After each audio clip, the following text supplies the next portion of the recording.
অসমত এতিয়া কোনেও ভাবিব নোৱাৰে যে চাকৰিৰ কাৰণে মামা থাকালৈকে কোনোবাই 1 টকা ল'ব উৎসাহ কৰিব। ভাল লাগে যেতিয়া এটকাও ঘোষ নিদিয়াকৈ যদি চাকৰি এটা পায় নহয় সাধাৰণ মানুহে, তেতিয়া শুনি ভাল লাগে, দেখি ভাল লাগে।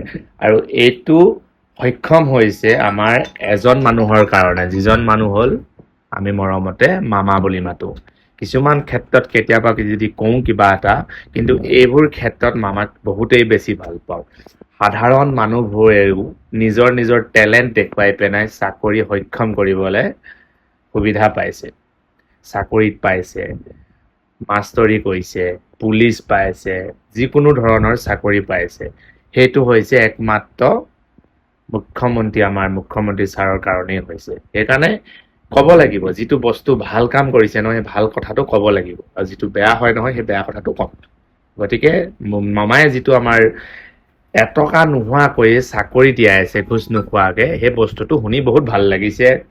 আৰু ভৱিষ্যতে আমাৰ নতুন প্ৰজন্মই ধুনীয়া ধুনীয়া কাম কৰিবলৈ সুবিধা পাব, ধুনীয়া ধুনীয়া কিবা এটা চাকৰিৰ কাৰণে যদি কষ্ট কৰোঁ বুলিও ভাবে নহয়, সি দৌৰিব, সি আগুৱাই যাবলৈ চেষ্টা কৰিব। গতিকে এই কথাটো শুনি ভাল লাগিলে মামা, চেলিউট।